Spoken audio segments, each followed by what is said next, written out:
So this is the second recording of the documentary that I'm putting together for the overall project book documentary, Chicago Story.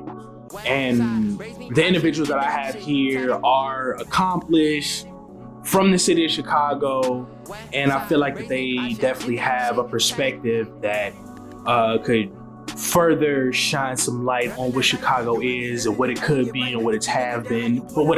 I'm sorry. So yeah, we're gonna get into it. I'm gonna ask them the questions. We're gonna have a good time, and yeah. So if y'all want to state y'all names so we can kick it off. I'm Iman. Hi. Kira. Mason.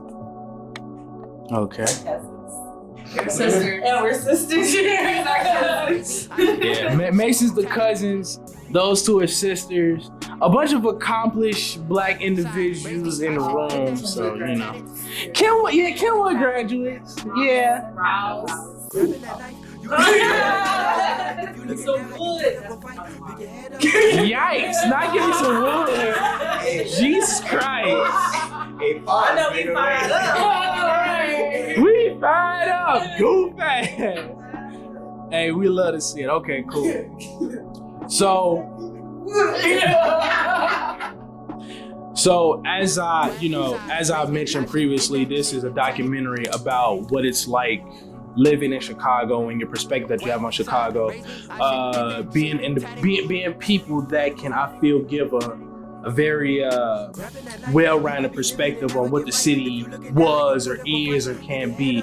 I feel that y'all were perfect people to interview for this. So we just gonna kick it off with the first question. How long have you lived in Chicago? And even if you don't live in Chicago currently, are you Chicago natives, I guess is what I'm asking. I'm Chicago native and I've been here all my life. I'm a Chicago native, born and raised in Chicago, moved to Dallas in 2018 when I was 21, 22, yeah. But yeah, come back all the time. This is always home. Let me go ahead and talk. Yeah.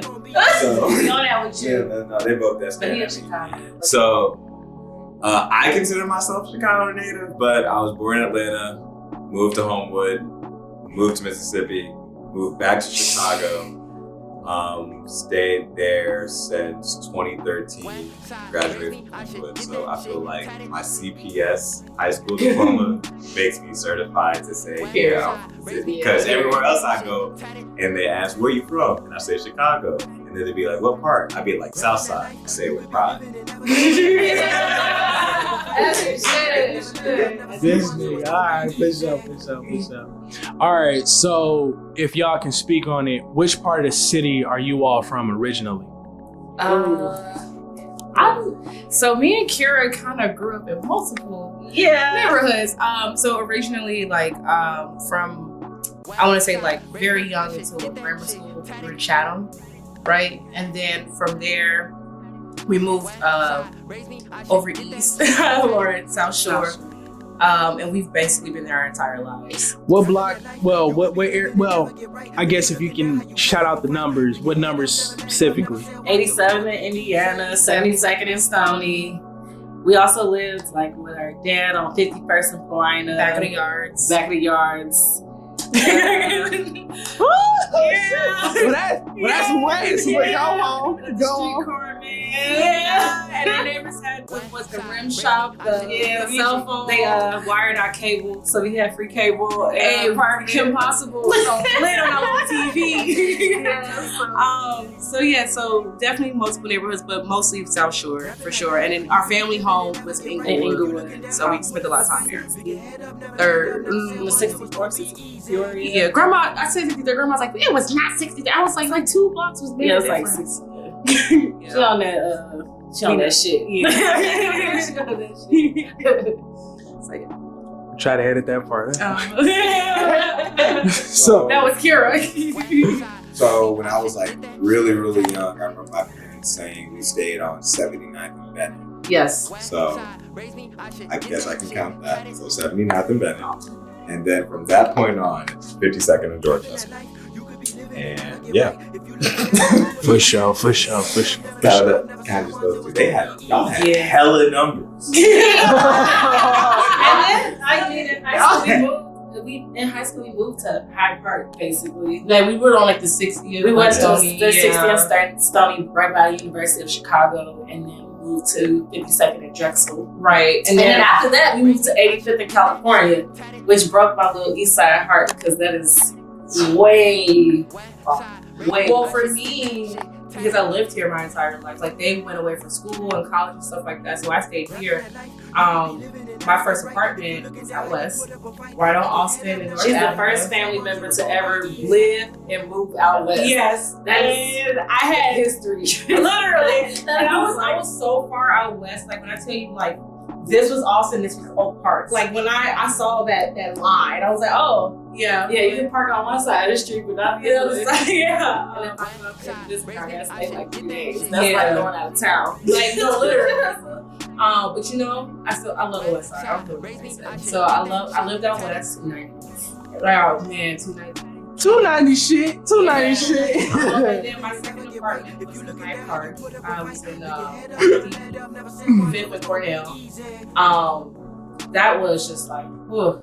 Only because going to Kenwood for so long, and then, well, not so long, 4 years, but like, it was like retracing your steps, you know? And it was like the same woman worked at Choli's, the same, it was alumni day. That was just like, don't look at me, like, you know? Yeah, but now I live in Westside, so I'm really happy about that. Gentrified, expensive ass Wesley. Yeah, you're right. I mean, hey, Hyde Park, gentrified and expensive. Right. I mean, can I just like interject real quick? So gentrification, I feel like that definition comes from a place where they were at an economic place where they had to build, and then they became gentrified. Like, there's a difference between investing in your community and displacing people. Like Hyde Park is like it's actually a really good prime example because 60% of the neighborhood was like people that everybody was speaking for, people of color, right? And like right. And so and like just thriving small businesses. I mean the record stores, Calypso, Harper Square was way different, completely different. Even like all of the restaurants and everything, and the y'all remember when that shit was a Borders and a motherfucking Hollywood video?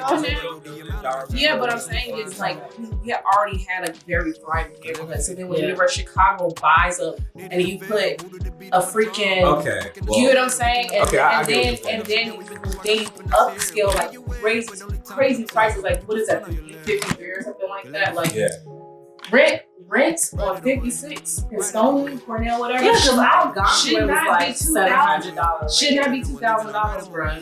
Like, I was under the assumption that because the University of Chicago campus is Hyde Park, that they were already at a good financial spot. They were already at a diverse they were. Yeah, but Hyde Park has always been super. But for them to overly expand that to the point where people start buying up property, that's why they even excluding people. What was that black woman's froyo spot that was? Yeah, she got priced out. That's another con of gentrification. They've been trying to black that McDonald's. And everybody knows. Yeah. Y'all know what I'm talking about. They've been trying to buy that motherfucker for years. And it's black owned and it's been black. I think black women there's a complete difference between literally like putting that money back into your community, investing and doing whatever. Yeah, because what have they built that was like for everybody? And now you have it to the point where Hyde Park is already heavily policed, but now they didn't up it, so now you don't even have kids like.